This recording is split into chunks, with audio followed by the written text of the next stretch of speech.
Welcome once again, everybody, and thank you for joining us today for our nutrition consultant webinar. Typically, what we do on our kickoff, we just basically introduce ourselves, our staff first. So we just kind of go around, and introduce ourselves. And then after that, I'm just going to go over on quick agenda on what we're going to do today. Well, my name is Joe, and I am from the admissions department. And I'm going to go ahead and pass it on to Michelle. Hi, everyone. My name is Michelle Hept. I'm also in admissions. Welcome. I will pass it over to Antonella. Hi, good morning or afternoon, depending on where you are. I'm Antonella in admissions, and I'm going to pass it over to Samir. Thank you, Antonella. Good morning, everyone, or good afternoon. My name is Samir Ahmed, and I'm one of your financial aid administrators here at Bauman College. I'm going to pass it off to Bev. Thank you, Samir. Hello, everyone, and welcome. I'm Beverly Ryder, the NC Program Manager, and we are all so happy to have you join us. And I will pass it to, is that all the staff so far except for Nicolay? Okay, I'm actually going to introduce Nicolay, if that's everyone. Speak now or forever hold your peace, if that's all the Bauman people, or any tie. Welcome, everyone. Today we have the wonderful Nicolay Jonsson speaking to us about prenatal and postnatal nutrition essentials, such an important topic. Nicolay is actually a recent graduate of the NC program here at Bauman, and she was such an impressive student, actually a student of mine, and that we didn't think twice about bringing her back as a TA. So now she's teaching assistant for us, and we're so incredibly glad that we brought her back on board. She's been an amazing asset to the team.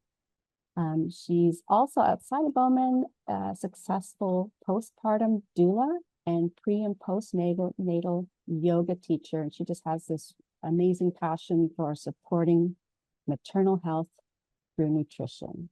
So without further ado, I will hand it over to Nicolay. Thank you so much, Bev. Thank you so much for that introduction. Hello, everybody. Thank you for joining. I'm so excited to share my passion and love for prenatal and postnatal, specifically nutrition. I feel like there is this missing link of resources and information supporting this season of motherhood. So both pregnancy all the way through postpartum. So just to share a little bit more about myself. So I got into specifically this support for both prenatal and postnatal was because of my own journey, my own mamahood journey. I have 4 kids myself. The oldest being, he's turning 8 actually in April. And then my youngest, who is 20 months, who's literally giving me a run for my money.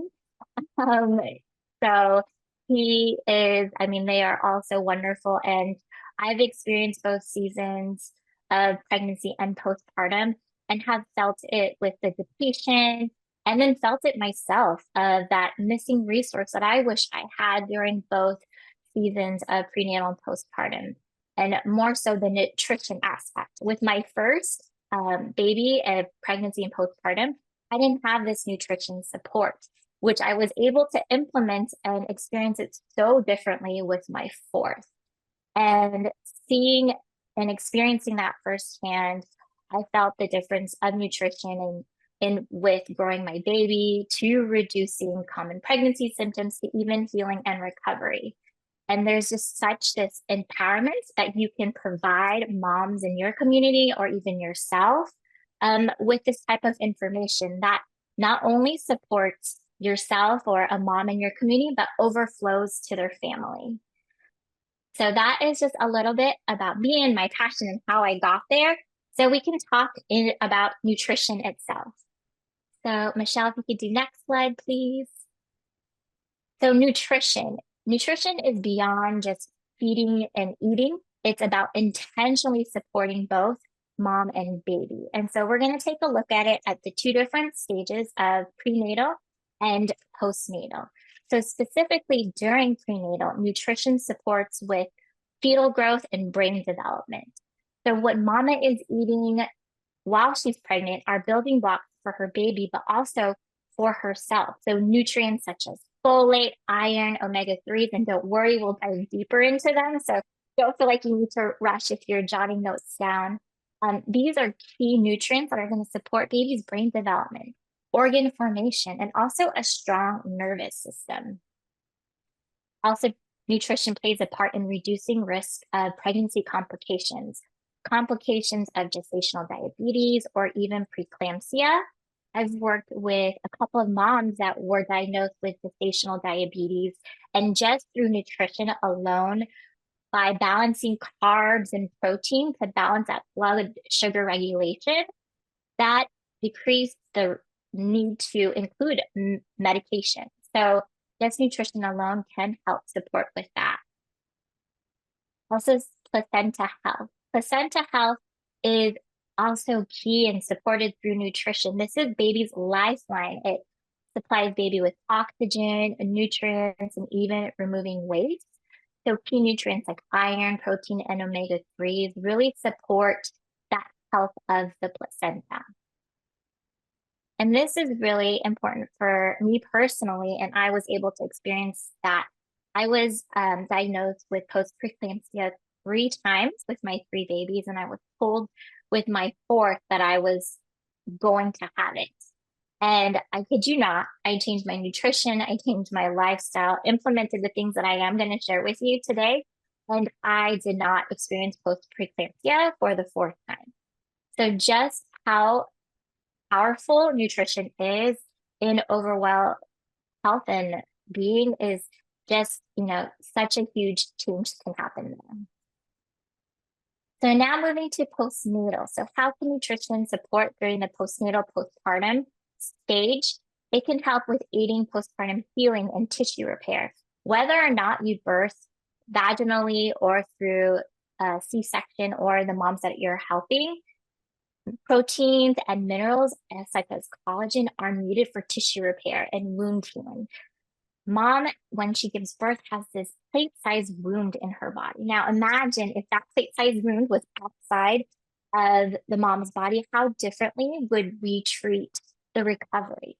So knowing that, having proteins and minerals such as collagen is really important, supporting that tissue repair. As a postpartum doula, I always include with my services bone broth, homemade bone broth. It is just this magical elixir. I like to call it mama's liquid gold. For those of you who are moms or work with moms or know moms, breast milk is considered baby's liquid gold. So I like to call bone broth mama's liquid gold because it's this nutrient that nourishes mom so that she can feel repleted, full of energy, and also can stimulate breast milk. So mama's liquid gold for the win for bone broth, especially for that postpartum season. Also, nutrition supports with breastfeeding and milk production. Breastfeeding requires an exorbitant amount of calories, up to 500 calories per day. So imagine if mom is not repleting herself with nutrients, all of those calories, all those nutrients is going directly to baby with breast milk, with producing that breast milk. And so whatever's left over is what she receives. So if she's not receiving rich nutrients in her meals, that's where the symptoms of depletion and fatigue come in. So really important making sure moms in your community and that you work with or for yourself are on top of repeating nutrients, especially if they are breastfeeding. Also, balance of hormones and prevention of postpartum depression. So postpartum is a season of huge hormonal shifts that affect the mood, energy, and mental well-being. And so nutrients such as omega-3s, B vitamins, magnesium help stabilize hormones and also reduce the risk of postpartum depression. So during postpartum, there is this window, day 3, day 4, where moms experience baby blues, where there's this huge drop of hormones that affect moms' overall well-being, and it can feel like a flood of emotions. And so supporting a mom, especially during those early weeks, to help stabilize that mood and energy will create such a difference in the postpartum season.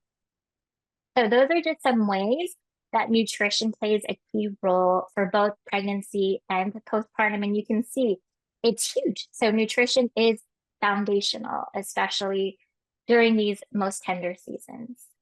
So we'll dive into some 4 specific nutrients that I have experienced and are key in supporting both pregnancy and postpartum. So Michelle, if you can do next slide, please.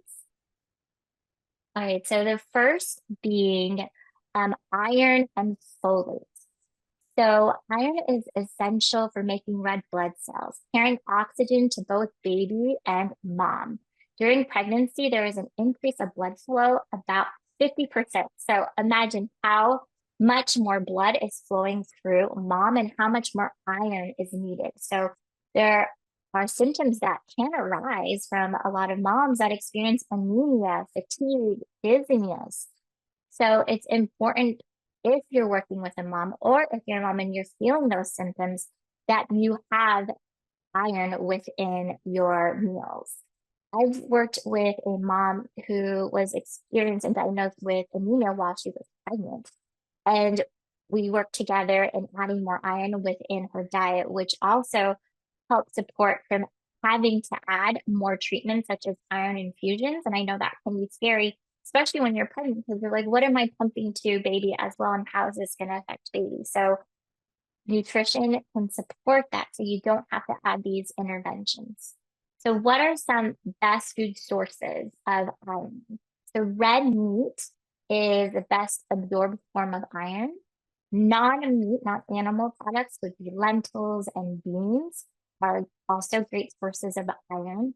And dark leafy greens, so your collard greens, your Swiss chard are good sources of iron.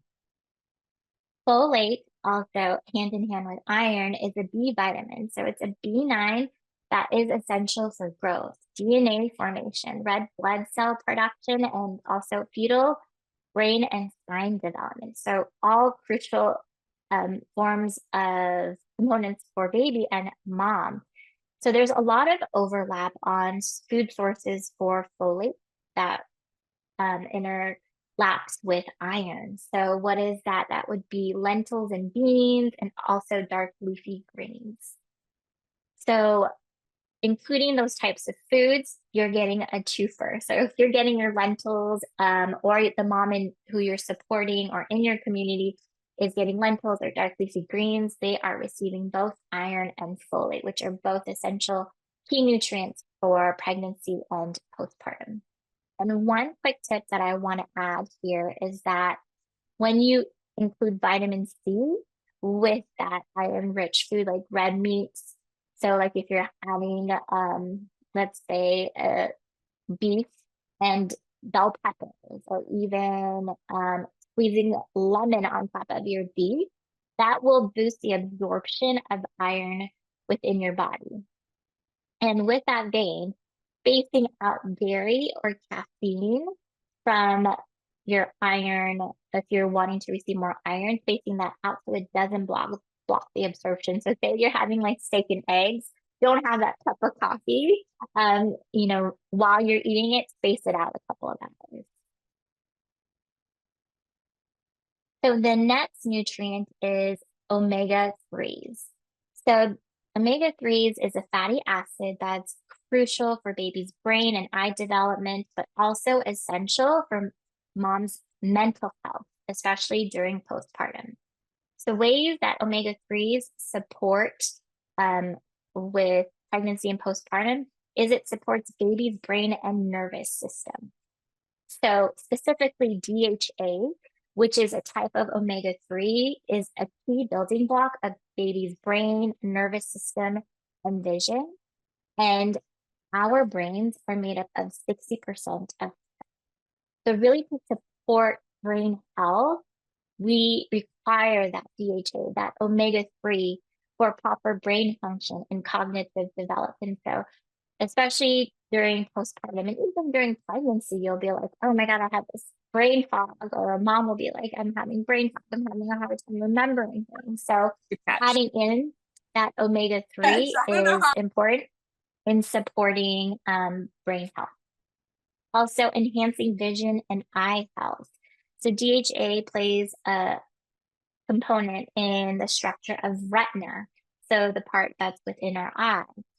And then again, as I mentioned, postpartum benefits of mood and inflammation. So it helps reduce inflammation within the body, especially as the body's healing. That will rise. So making sure it doesn't increase too much, adding the omega-3s, and then also mental health, so lowering the risk of postpartum depression.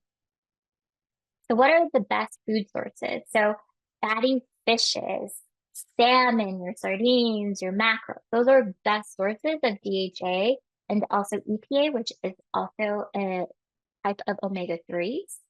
Other sources is flaxseed and chia seeds. I will say though that it's less efficient as a fatty than a fatty fish, because the flax seeds and chia seeds have to be converted in your body to become DHA. And also with walnut goes the same thing. So if you are going to include flax seeds and chia seeds, or recommend that to a mom or share that with a mom, I would say increasing the servings of that so that it can be receive the effects as, say, a fatty fish. And one thing that I like to do as a postpartum doula in supporting my moms is adding flax seeds and chia seeds within snacks. And because, you know, there's always like sometimes an increase in appetite and wanting to eat. So having handy snacks with chia seeds and flax seeds also provides great fiber as well. So it's a great way to include those so that you can get that serving of DHA. So moving to protein. So protein is a main nutrient that's required to create energy within our bodies. If you join Bauman, you will know it's a macronutrient.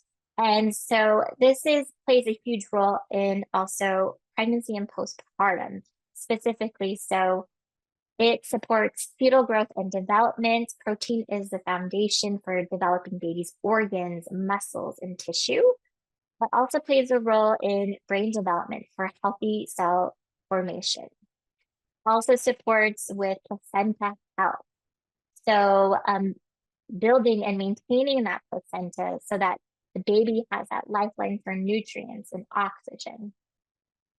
Also supports in postpartum healing and breast milk production. So protein is essential for tissue repair, especially after birth, or if you have whether you have it vaginally or through a C-section, or the mom that you're supporting has it through birth or C-section, protein is needed for that tissue healing.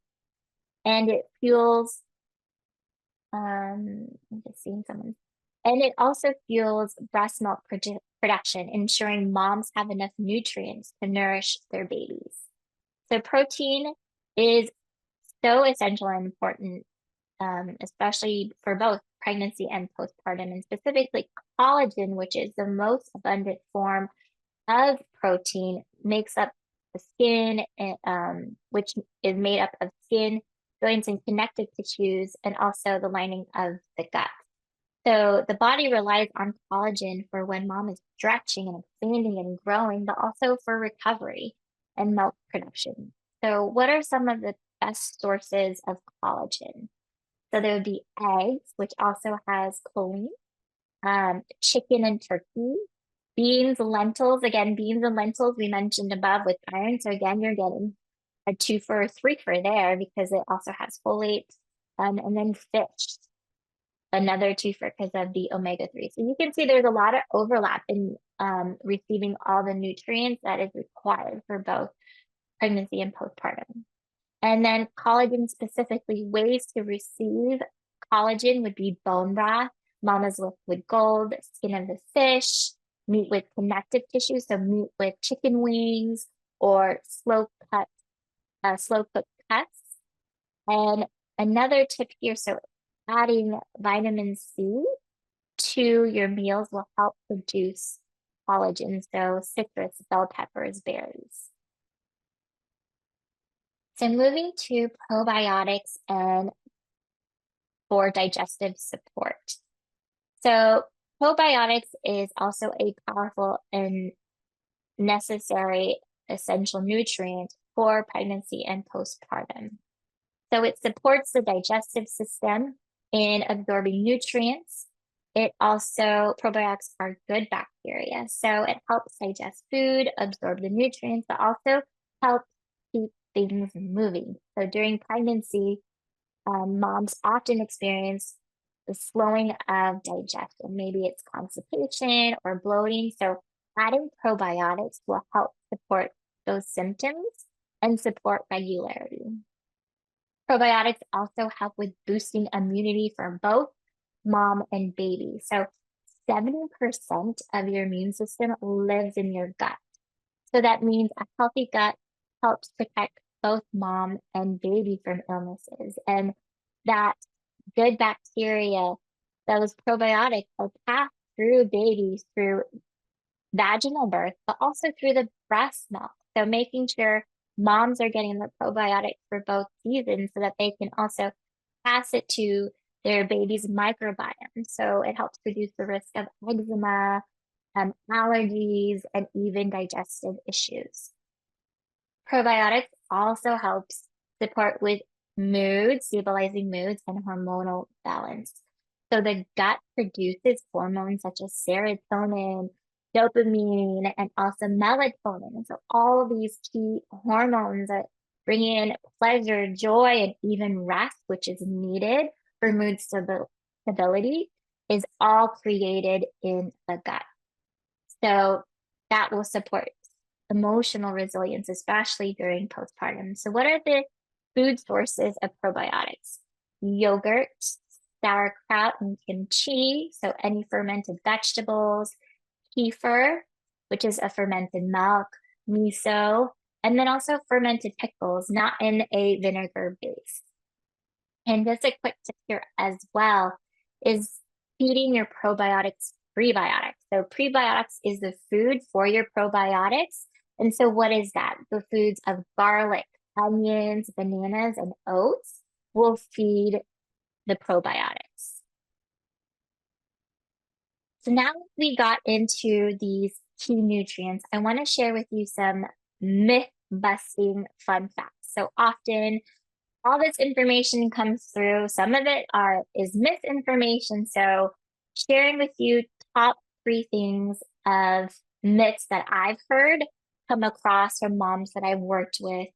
Michelle, if you'll do next slide, please. Oh, next slide. Perfect, thank you. So the first one, pregnant women should eat for 2. So I don't know if some of you have heard of this, but this is not true. Yes, your caloric intake does need to increase. The mom's caloric intake does increase, but it doesn't need to double. Quality matters over quantity. So making sure a pregnant mom is having nutrient-dense foods that nourishes mom and baby, but not the overall amount of food. Number 2, I think some of the slides got mixed up.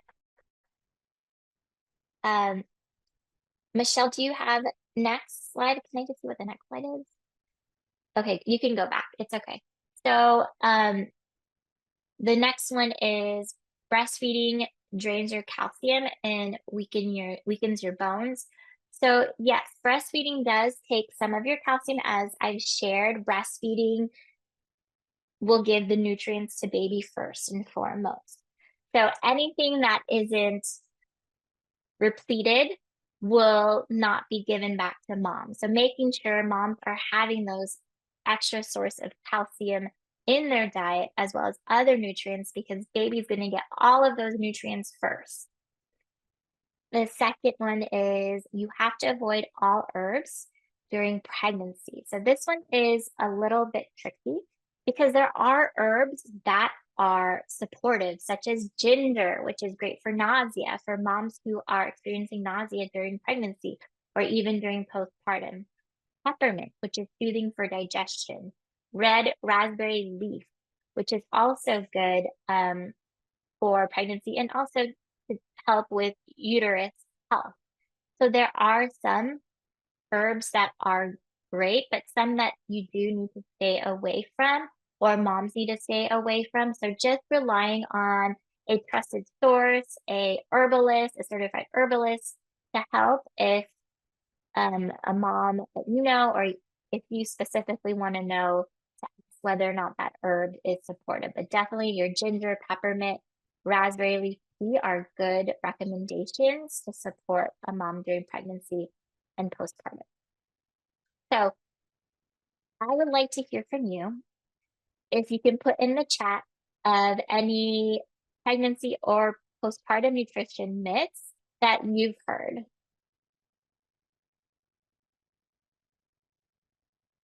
If there's none, no worries. If I got what you already had been thinking, that's fine too.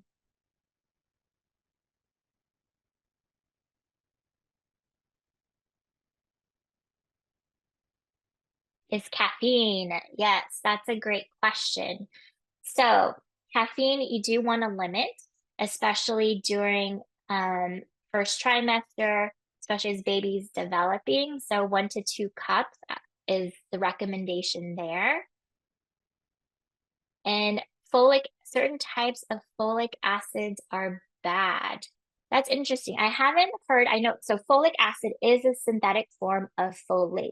So folate is produced within your body. So it would be, I would just look at what, the supplement is. I'm always a advocate of food sources as your first go of getting all the vitamins and nutrients you need. And supplements, honestly, I always say is like the last. So going with, if any question or doubt, going with the food sources. So what I share with you, lentils, beans, and starting off with that. Deli meat, soft cheese, yes. So that is a yes, especially during the first trimester. And it's just because of the bacteria that's there that could create stomach infections and bacteria. So staying away from that. But I've seen some moms that will just throw in there towards the latter part of the trimester, so third trimester, around 37 weeks. And they're kind of like, I'm so tired of having to watch everything. Baby's pretty much cooked. So there are some moms that will, enjoy that later on. I'll do 2 more. Let's see. Moving back. Diet doesn't matter as long as mom is eating. That's a great one, Salima. I'd say, yes, like you want to make sure mom's having nutrient-rich meals. Like if she's having fast food every day, that's not very supportive. But if that's the only means in having food provided for baby, then that's the means. So, yes, first and foremost, if there's like some stage in life or the situation of their lives where they're not able to buy certain things, but I mean, there's so many grocery outlets out there that offer affordable foods, fresh foods. So, fresh foods first and foremost. Okay, last one. Foods mom eats can cause tummy problems in baby. Yes, Leah, I'm glad you brought that up. That is true, especially if, that is true if the mom is breastfeeding. So I have seen moms, and I've seen this quite a lot on Instagram of, eat your oats, and there's these bars of oats with uncooked oats, and that could give mom discomfort and bloating and gas, and it transfers to baby. And I've had a couple of moms, and I'm like, what have you been eating? And they share like, oh, so my family friend brought this over and made this for me. And I was like, what's in there? And then there's uncooked oats. And that was like the thing that they had eaten, the only difference. And so, yes, like staying away and making sure, especially if that your oats are cooked or have been soaked, is really important because it does and can transfer to baby.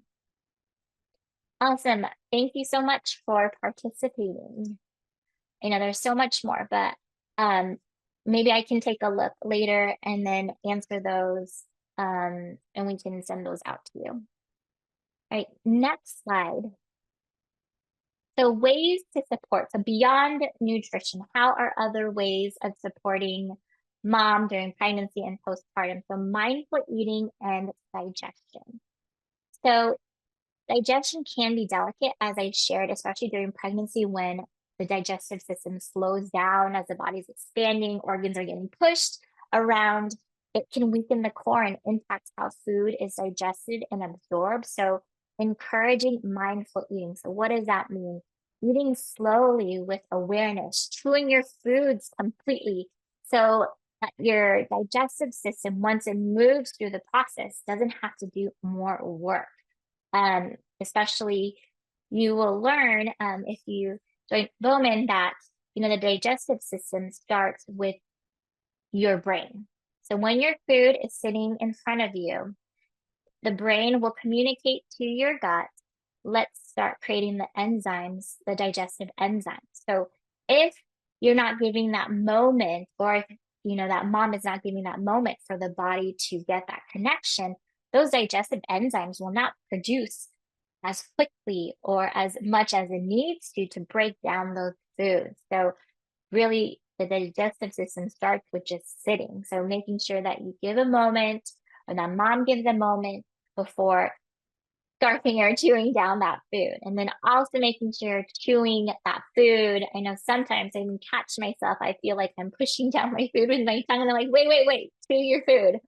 So chewing food is also important, and being mindful with digestion.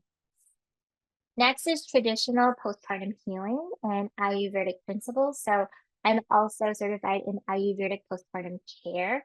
And, Ayurvedic is just one principle. There's so many other cultures out there that have this approach, especially during postpartum, of the sacred window. And what that is allowing mom to focus on resting and healing, and where she just truly and bonding with baby for the first 6 weeks.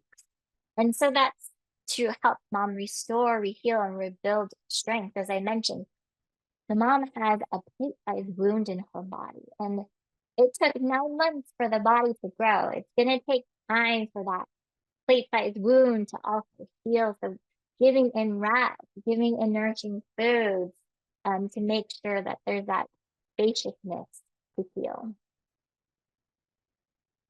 Also, hydration. This is also important. I feel a lot of moms that I've worked with kind of lack in this part in staying hydrated. So hydration helps with tissue healing, breast milk production, hormonal balance, and even overall energy and mood regulation. So making sure moms are having enough hydration, if it's through herbal teas, bone broths, coconut water, even infused water, and fruits and herbs. I always like to recommend moms getting those huge. I have one. I mean, it doesn't have to be as gigantic as mine. Just get really thirsty. I live in Arizona, Scottsdale, so it's like 70 degrees right now. So I have to stay on top of my hydration, but having something similar so that they have something always to sip on and drink. And then also including electrolytes. So electrolytes help retain that hydration. So making sure moms are including electrolytes and not just having water so that they can stay hydrated. All right, next slide. So now I'm going to share some real life snack ideas that you can share with moms, or you can even use for yourself. So the first one for prenatal. So what are some energy snack boosting ideas? So during pregnancy, it helps to support blood sugar steady, also energy boosting. And then there's this feeling of fatigue and tiredness that can come up often, also nausea, especially during the first trimester. So what are some snack ideas? So as simple as apple slices and almond butter. So they're partnering carbs and proteins, which help stabilize blood sugar. Greek yogurt with berries and chia seeds, so adding your omega-3s in there, and berries, which are also great for antioxidants. Hard-boiled eggs, which has the choline and the protein, plus hummus. And then my favorite that I love to provide for my moms is date stuffed with nut butter. So date is a good source of iron, and nut butters has the protein and the fats. So the mom is receiving both iron and a quick energy. Also, blood sugar balancing meals. So meals specifically. So I did share snacks. So what are the meals could look like? Rice and roasted veggies with salmon. So getting those omega-3s. Sweet potato, greens, like green beans with shredded chicken. Also oatmeal with almonds, cinnamon, and banana. So for moms during postpartum, I like making mason jars, like overnight oats. I found a lot of my moms are hungry, like in the middle of the night or around like 2 in the morning from breastfeeding every 2 hours. Again, that extra caloric intake that's needed for producing milk and providing that milk. And so just having that overnight oats with the almonds, with the cinnamon, with even chia seeds or flax seeds, and they can just grab it and eat it so quickly with not having to assemble or anything is just such a easy go-to meal. So morning sickness friendly food. So warm lemon ginger tea, also bone broth. I feel like bone broth is just so rich in nutrients with protein, and it's so gentle for the digestive system. Nothing that needs to be broken down, and it's very soft and warm. And then having small frequent snacks to prevent the dip in blood sugar. So that also helps with the morning sickness.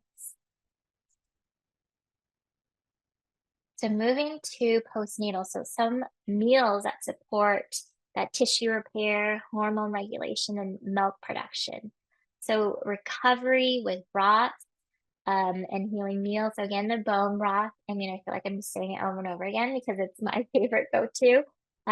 Also chicken soups and with rice and turmeric and cooked carrot. Soups are so nourishing as well and so nutrient rich and easy on the digestive system.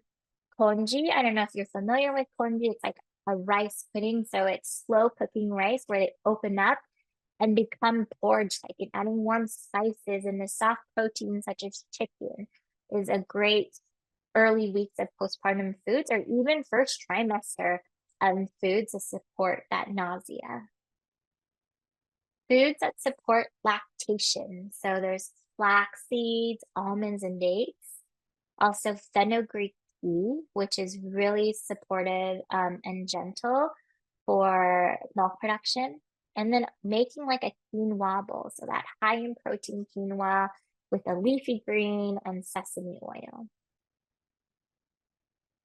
And then just easy meals for tired moms.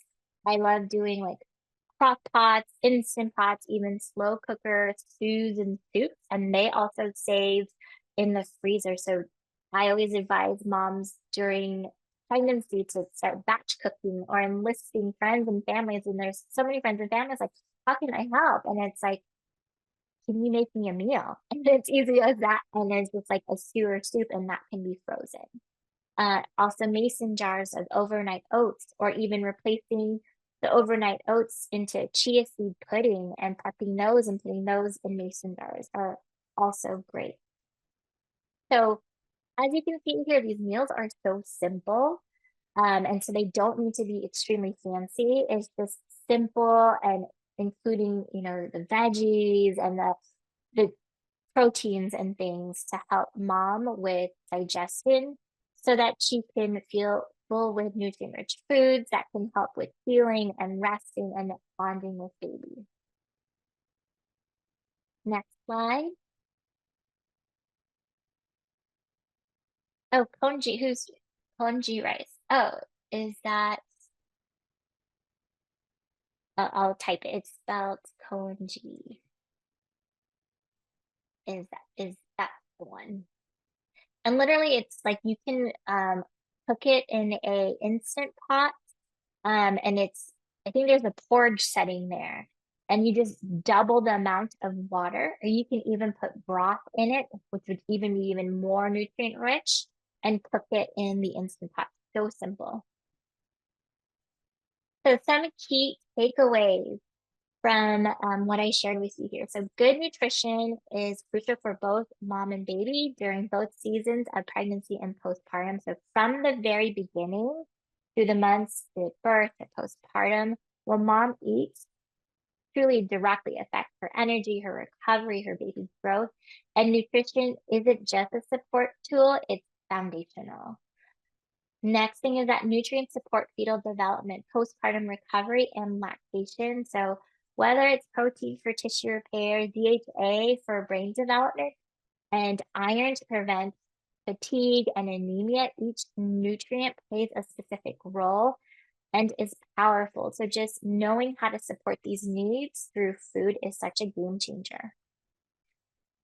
So we debunked some common myths. And so there's a lot of information out there. And so hopefully I've shared a couple that help support you in differentiating what is truly information and you know what is not. And so to support nourishing choices and support the moms that you'll be supporting or for yourself.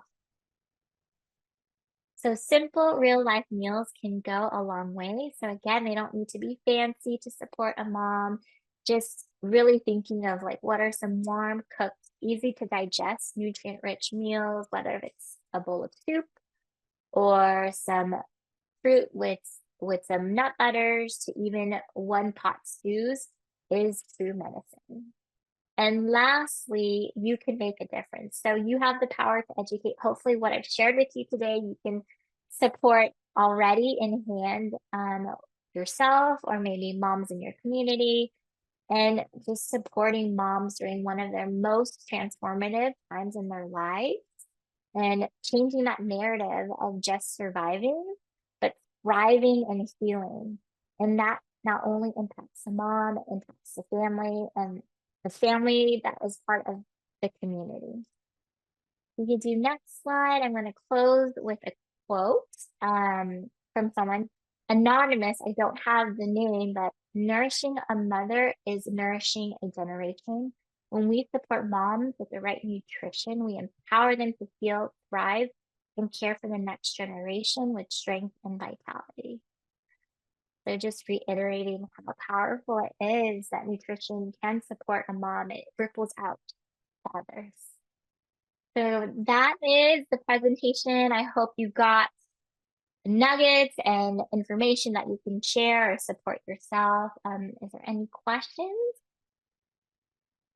I'll just close it, say thank you, because I definitely want to butt in here and say thank you. I love that quote. And I think I speak for everyone to say it's such a wonderful talk, Nicolay.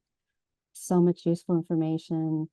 And with the practical tips, the food ideas, the snack ideas, and I still smile at your terminology, the umbilical cord being the lifeline. I get such a good visual, and bone broth being mama's liquid gold. Wow, where were you when I was having my kids?